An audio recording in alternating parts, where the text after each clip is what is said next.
Был теплый летний вечер. Отгорел алый закат, отпылав предгрозовым багровым пламенем.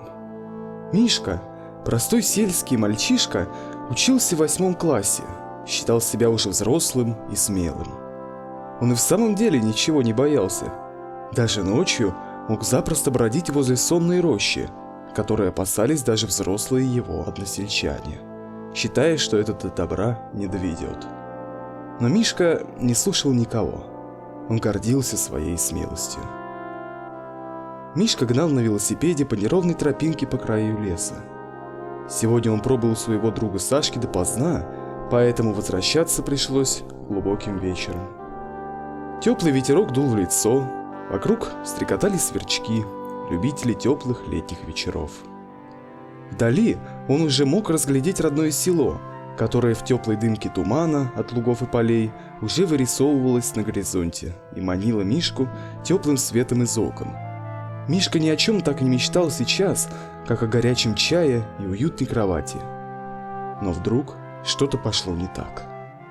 Педали велосипеда заклинило, Мишка вскрикнул, едва успев выпрыгнуть из седла на мягкую траву. Все это произошло в один миг, мальчик даже не успел сообразить, что с ним произошло. Мишка смотрел на перевернутый велосипед, над которым возвышались высокие темные елки. Мальчик потер лоб и поплелся к своему железному коню. Вот же угораздило! Ведь до деревни чуть-чуть совсем осталось. И прямо около леса, ворчал Мишка, поправляя цепь. Он был опытным велосипедистом, поэтому без труда поставил цепь на место. Когда велосипед был готов к продолжению пути, Мишка почувствовал запах дыма. «Странно», – удивился мальчик. «Кто посреди ночи в лесу костер жжет? Может, Митька с Сережкой опять через костер прыгают? Хотя быть того не может. Их давно согнали домой. Странно». Мишка насторожился. Теперь он не только чувствовал запах костра, но и отчетливо его видел. Вон он, пылает вдалеке. Голосов никаких не слышно. «Надо проверить», — решает мальчик.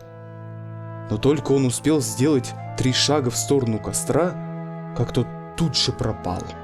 В один миг. Бесследно. Его, Мишку, первого смельчака в селе, облило холодным потом. Он, оторопев, вдруг понял, что резко закончили свою песню сверчки. И даже ветер, и тот утих. Что за шутки? Мишка решил бежать. Он отступил на несколько шагов назад и чуть не упал. Костер снова горел на том же месте. От такого поворота событий у него перехватило дух. Мишка прыгнул на своего железного друга и, не оглядываясь, что есть мочи, помчался к родному селу. Вот уж появились знакомые силуэты деревянных домов села Матюкино. Но Мишка все еще чувствовал запах костра, что заставляло его выжимать из велосипеда все, на что тот был способен. Даже слезы из глаз потекли от напряжения и страха. Он пулей влетел в избу. Там никого не оказалось. Мишка был рад, что его никто не увидел в таком состоянии, ведь тогда бы он потерял все свое гордое звание смельчака. Его хватило лишь на то, чтобы кинуться в тепло мягкой кровати. Вскоре Мишка уже сладко спал. Как-то раз, в середине августа, Мишка сидел и пил чай вместе со своим дедом. Время было уже позднее, и они разговорились по душам. Тогда Мишка вспомнил про тот случай на тропинке, которую до сих пор объезжал стороной. Он спросил об этом деда, на что тот, рассмеявшись, ответил: «Ты, Мишка, испугался того, чего нет. Это был мираж. Видимо, в тот вечер по воздуху смогло передаться изображение костра, который могли развести очень и очень далеко от нас. Такие физические явления встречаются в природе.